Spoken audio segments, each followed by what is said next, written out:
इनको marksheet issue करिए आप फ्रेश में by adding this number and we will impose cost also the way you are treating this matter. आपके किसी भी ऑफिस में गया हो, how this poor student is concern कि आप दोनों के बीच में कम्युनिकेशन कैसे हो रहा है। उनको अपनी मार्कशीट से मतलब है। आपने जो टेक्निकल ऑब्जेक्शन दिया, आपका पीरियड निकल गया, मार्कशीट क्या 3 साल के लिए वो वैलिड होती है क्या? लाइफ लॉन्ग के लिए वैलिड होती है। Don't give lame excuses mister, you are a director.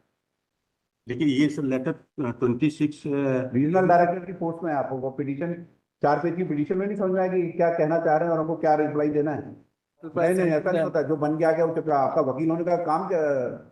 फिर मतलब क्या हुआ कि आप जो इन्होंने आप पेश कर देंगे बिना पढ़े इसको? हाँ बताइए सर। मैं ये प्रोग्राम गवर्नमेंट ऑफ इंडिया का था, एनसीटी के डायरेक्शन में चला। इसको 31 मार्च 2019 को क्लोज होना है और ये 2 साल एग्जाम कराने के बाद 31/2019 में क्लोज हो गया। हमारा बायलॉज था, गाइडलाइन थी, सब वेबसाइट पर अवेलेबल थी और ये कहा गया था 31 मार्च 2019 को खत्म हो जाएगा। अगर कोई डिस्क्रिपेंसी है तो रिजल्ट डिक्लेरेशन के 15 दिन के अंदर उसको सॉर्ट आउट कर लिया जाए। उसका गाइडलाइन भी है, रूल भी है, वेबसाइट में भी पड़ा है। उसके बाद सर जो रेफर आपके ऑर्डर में हुआ है 17/10/2022 का डाइट का लेटर, हम सब रिकॉर्ड 2022 का लेके आए। वो लेटर हमें ऑफिस में नहीं मिला है। ये पूरा रिकॉर्ड है हमारे इनवर्ट जो भी डाक आई है, वो 17/10/2022 का डाइट का लेटर गवर्नमेंट का। क्या प्रोग्राम क्या था ये सर प्रोग्राम था जो कैंडिडेट अकाउंट हो गए थे जिनके पास प्रोफेशनल क्वालिफिकेशन नहीं थी, बीएड के साथ अकाउंट हो गए थे, तो गवर्नमेंट ऑफ इंडिया ने एक्ट पास किया था कि unprofessional candidate will not continue after 31 मार्च 2019 जो 12th या बीएड के साथ लगे थे। इन्हें diploma in elementary education compulsory करना है। अगर नहीं कर पाते 31 मार्च 2019 को, they are terminated automatically as per the act. उस एक्ट के हिसाब से एनसीटी ने रिकॉग्निशन दिया, गवर्नमेंट ऑफ इंडिया के ऑर्डर के हिसाब से रिकॉग्निशन दिया। एनआईएस को ये रिस्पॉन्सिबिलिटी दी कि आप इसको एग्जाम कराएं। एग्जामिनेशन बॉडी हम लोग थे। तो 2017 से ये कोर्स चालू हुआ था अक्टूबर में और 2019 मार्च को खत्म होना था। इसके लिए पूरी गाइडलाइन, पूरा सब कुछ ऑनलाइन था। ये कोर्स पर ऑनलाइन था। जो भी प्रैक्टिकल था या टीएमए था, जो प्रॉब्लम था, ये हाँ तो इसमें 4 टर्म में एग्जाम थ्योरी के हुए हैं और ये स्कूल बेस्ड एक्टिविटी थी, प्रैक्टिकल था, टीएमए था। तो ये स्टडी सेंटर को कराने के बाद ऑनलाइन अपलोड करना था। इसकी डेडलाइन थी, शेड्यूल था।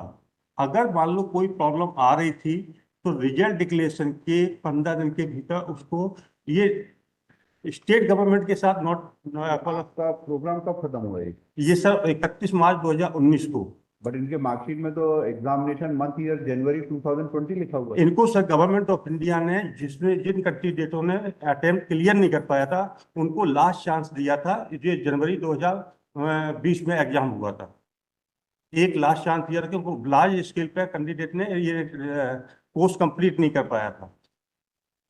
ऐसे स्पेशल केस करके गवर्नमेंट ऑफ इंडिया ने इसमें रिलैक्सेशन देके इसको एग्जाम कराया last.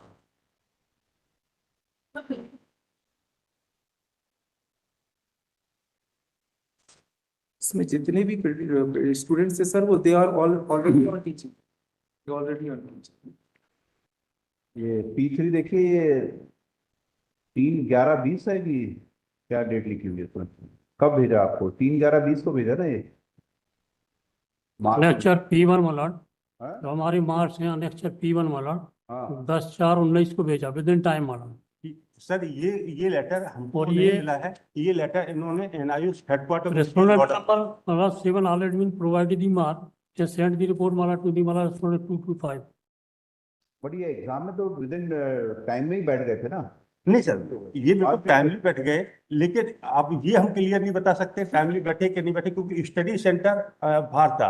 Study centre, nodal officer, NIUS regional centre, फिर हेडक्वार्टर, तो ये बैठे उस समय क्या नहीं बैठे, ये हम क्लियर आज की डेट में नहीं बैठे, ये स्टडी सेंटर वाला क्लैरिफाई कर सकता है। तो लेकिन स्टडी सेंटर ने कर दिया ना क्लेरिफाई अपना सर्टिफिकेट? नहीं सर, ये P1 जो है उसके साथ नेक्स्टर जो P1 है 10/4/19 का, ये सर रीजनल सेंटर को मिला ही नहीं है, ये हेडक्वार्टर को जो रिसीप्ट लगी है वो हेडक्वार्टर को डिस्पैच किया गया है, लेकिन पिटीशन कह रहे हम रीजनल सेंटर को दिया।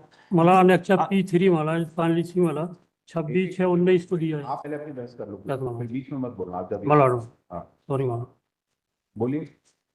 ये तो बता अनेक्चर दीजिए पूरा केस। हाँ अनेक्चर P3 काइंडली सी मला इनको डायरेक्टर को दिया है, 26/6/19 को दिया मला।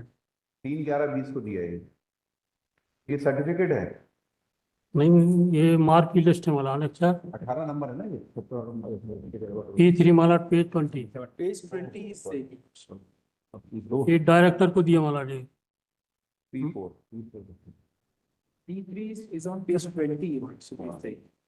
P3 ये है ऑफिस ऑफ प्रिंसिपल, ये 26 P3 में 26/5/19 26/6/19 26/6/19 इसमें आपका नाम है, yes ma'am.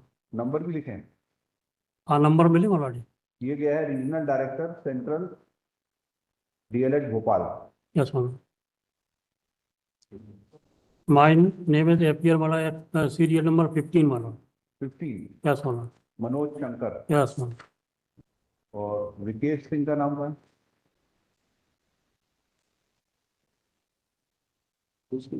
Vikesh Singh पुरीवा। Sir ये इसमें ये बताएं कि ये मेल से भेजा है, बाय पोस्ट भेजा है, सिर्फ लिखा है सर, एंडोर्समेंट तो कुछ तो होना चाहिए ना? अरे ये क्या बताएंगे भाई? अच्छा ये बाकी स्टूडेंट का क्या हुआ जिसमें 17 है 18 है, 18 को मार्क्स दिए क्या? 18 बाकी 19 लोगों को मार्क्स ऐड किए हैं? सर मतलब ये लेटर मिला है आपको? नहीं सर अगर लेटर 18 तो सब क्या हुआ पूरे सर 18? जो हमें लेटर मिले हमने बिल्कुल इंडेक्सिंग किया, रिपोर्ट लेके आए हैं। इसमें 18 लोगों के मार्क्स। सर मैं आपको एक चीज यहाँ पर बता, प्लीज मुझे अलाउ कर, एक स्टडी सेंटर पे मिनिमम 100 कैंडिडेट अलाउ थे जो डीलेट प्रोग्राम हुआ। 1993 टोटल MP में स्टडी सेंटर थे। अगर किसी स्टडी सेंटर पर प्रॉब्लम आ रही थी, ये TMA 2018 से चालू हुआ प्रैक्टिकल जो स्टडी सेंटर पर एक्टिविटीज हुई, तो इनको विद इन टाइम में करना चाहिए था। दूसरी बात ये अगर इन कैंडिडेट का है, हमें ये लेटर नहीं मिला आज की डेट में से, आप उसका रिकॉर्ड भी हम मेल से नहीं निकाल सकते, तो लैप्सेस हो जाते हैं। एक सडनली 18 बच्चों का क्या हुआ? ये 18 ये 18 बच्चों 18 हैं। 18 बच्चों 18 के 18 को नंबर नहीं दिए क्या आपने? ये पूछ रहे हैं आपसे बार बार। सर इसको तो मैं सब वेरीफाई करके, तो ये पिटीशन के साथ लग के आए थे तो आप क्यों नहीं वेरीफाई किए कि 18 लोग में केवल इन्हीं को मार्क्स नहीं जुड़े कि ये पूरे 18 को नहीं मिले? अगर ये लेटर आपको नहीं मिला तो मतलब ये पूरे 18 के 18 को मार्क्स नहीं मिला होगा। फिर मिल गया है तो मिल गया मतलब फिर इन्हीं के लिए आपने रोक के रखा, बाकी सबको तो आपको एक P3 लगाई था, इसमें रिप्लाई में देखना चाहिए था कि 18 लोगों के साथ क्या हुआ पूरा। और आपने करस्पॉन्डेंस किया क्या प्राचार्य से कि ये आपने कब भेजा और क्यों? सर इसमें जैसे हमने बताया, ये 2023 से पिटीशन चल रही है सर जैसे मैंने बताया कि ये कोलाबोरेशन स्टेट गवर्नमेंट के साथ था। स्टेट गवर्नमेंट ने हर प्रिंसिपल डाइट प्रिंसिपल को लेटर 2022 में इशू किया कि 31 मार्च 2019 के बाद हम कोई करेक्शन केस नहीं करेंगे। ये सर लेटर है। वी आर नॉट टॉकिंग, हमारे यहाँ पिटीशन लगी, हमने नोटिस किया, पिटीशन में कुछ लिखा है, आपने इसका पैरावाइज रिप्लाई क्यों नहीं दिया कि ये लेटर हमको नहीं मिला, इसमें हमने पूरे के पूरे 18 लोगों को मार्क्स नहीं इशू किए, सबको हमने 0 मार्क्स दिया। ये इंक्वायरी क्यों नहीं की आपने जब पिटीशन का आपको नोटिस मिला था? आपको करस्पॉन्डेंस करना था प्रिंसिपल से कि आप बताइए P3 कब भेजा आपने? आपने एक भी लेटर लिखा उनको? हम ये बात करें कि हमारे कोर्ट में आपने क्यों नहीं बताया आके पूरी बात?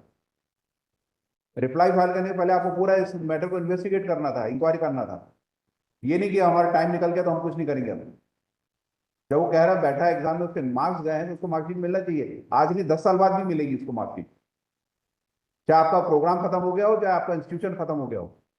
एजुकेशन ऐसी चीज है, उसका मार्कशीट लेना उसका राइट है, और पूरी जिंदगी में उसको कभी भी काम आ सकती है, चाहे आपका प्रोग्राम चले चाहे बंद हो जाए। जब यहाँ से नोटिस गया था तो आपने क्यों नहीं इंक्वायरी करी प्रिंसिपल के पास? क्यों नहीं जाके किसी को अपने क्लर्क को भेजा कि पता करके आओ, रिकॉर्ड लेके आओ वहां से? सर मैं माफी चाहूंगा, ये आपका ऑर्डर मिला तो हमने फाइल रिकॉर्ड देखा तो ये इस पिटीशन के साथ लेटर क्यों समझाने की जरूरत पड़ती है आप लोगों को कि ऐसा रिटर्न बनाना चाहिए, ऐसा रिप्लाई देना चाहिए? मिस्टर नामदेव, आपने नहीं पूछा कि 18 लोगों में से बाकी का क्या हुआ? Sir, I have asked so many things, but some things came to my knowledge yesterday also. क्यों ये रिप्लाई बनवाने कब आए थे आपके पास? Sir, ये तो comments आते हैं sir, on that basis we मार्च में draft रिप्लाई a- पेश किया ना on that basis we'll draft- 2024 में 1 साल बाद रिप्लाई पेश किया है Sir. सर, इतना भी इंक्वायरी नहीं की आपने? On that basis we'll draft all comments was received, on that basis we'll draft. नहीं नहीं, ऐसा नहीं होता, जो बन के आ गया उसके आपका वकील होने का काम क्या, फिर मतलब क्या हुआ कि आप जो इन्होंने We have बना asked के भेज for- दिया, आप पेश कर देंगे बिना पढ़े इसको? Well- You are a lawyer, you have to defend him in the court. जब तक आप satisfied नहीं होंगे रिप्लाई से, how you can fight it? कि वहां से जो बन के आ गया हमने साइन किया वो पेश कर दिया। No, not like this. Comments was received, on that basis we have drafted reply and sent it to them. After that, waiting from the higher authorities that, after that we filed it, your lordship. Where is para-wise reply? It's not a pairwise reply, your Then lordship. why it is not a para-wise reply? It's not a, it's the same.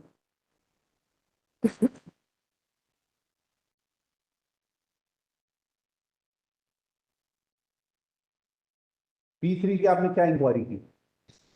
बताइए, क्या inquiry करी principal से? P3 base. Sir मैं माफी चाहूंगा, ये repetition P3 नहीं लगा था, हाँ? लेटर P3 नहीं था, मैं उसको समझ नहीं पाया कि P3 इसमें P3 लगा नहीं था। जो पिटीशन हाईकोर्ट से मिली थी उसमें P3 की कॉपी नहीं लगी थी, बिना ये उसको पिटीशन पढ़ी थी, उसमें तो लिखा था ये नेक्स्ट P3 है, पूछा नहीं आपने ये कहाँ गया P3? Don't give lame excuses, mister. You are a director. लेकिन ये सर लेटर 26 रीजनल डायरेक्टर की पोस्ट में है, आपको पिटीशन 4 पेज की पिटीशन में नहीं समझ में आया कि क्या कहना चाह रहे हैं और हमको क्या रिप्लाई देना है?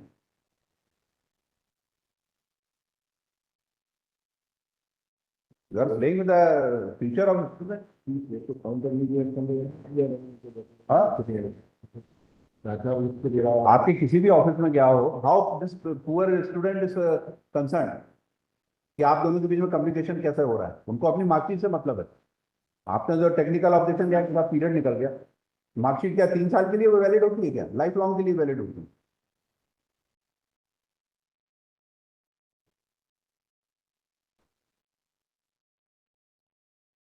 इनको मार्कशीट इशू करिए आप फ्रेश में by adding this number and we will impose cost also the way you are treating this matter. थोड़ा कैजुअल रिप्लाई देंगे क्योंकि वो प्रोजेक्ट का पीरियड खत्म हो गया, इसलिए हम कुछ नहीं कर सकते। What is all this? तो क्या इनकी पढ़ी हुई एजुकेशन भी खत्म हो जाएगी क्या? लैप्स हो जाएगी वो, प्रोजेक्ट खत्म हो गया तो?